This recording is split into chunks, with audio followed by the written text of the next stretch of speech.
Molti sono i servizi che si possono dare all'agricoltura, servizi innovativi. Uno di questi è proprio il rapporto congiunturale, quindi come è andata l'annata agraria dell'anno prima. Siamo nel 2017, siamo a giugno 2017, per questo a Veneto Agricoltura, come tutti gli anni, presenta il rapporto 2016 di come è andata l'agricoltura e l'agroalimentare veneto. Sono dati molto interessanti, vediamo.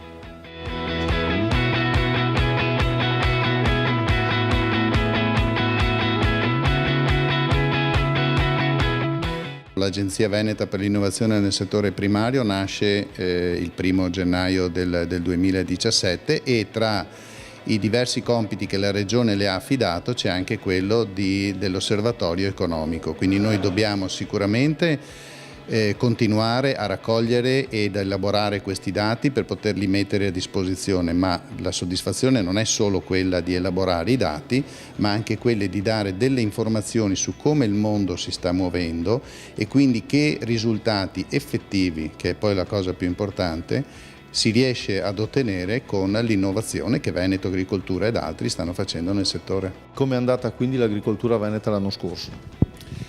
Vorrei provare a sintetizzare con 3 numeri.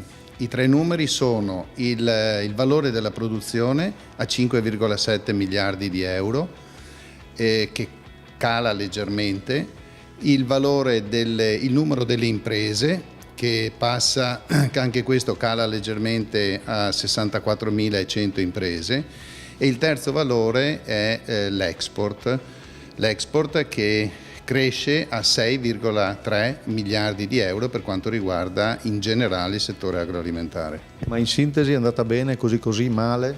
In sintesi ci sono dei settori che sono andati bene, come il settore viticolo, indubbiamente è andato molto meglio. Pensiamo per esempio che l'export del Prosecco cresce del 22% rispetto all'anno precedente e in generale l'export del vino cresce da 1,8 miliardi a 2 miliardi di euro. Poi ci sono dei settori che hanno sofferto, in primis sicuramente quello della zootecnia. Ecco, allora possiamo dire comunque che l'agricoltura rimane una realtà importante e trainante per la Regione Veneto. Lo rimane l'agricoltura, lo rimane il primario in generale, ma sicuramente l'agroalimentare. Certamente rimane un elemento fondamentale dell'economia del Veneto. E il 2017 come sta andando con questa siccità che ormai tutti quanti tocchiamo con mano? Questo è uno stress che l'agricoltura sta vivendo in questo periodo. Ha cominciato con le gelate di aprile e adesso con i problemi di siccità, ai quali si sommano problemi di grosse piogge temporali che arrivano all'improvviso, e quindi l'agricoltura sta sicuramente soffrendo. Dobbiamo cercare di trovare delle soluzioni per non perdere produttività e non perdere prodotto.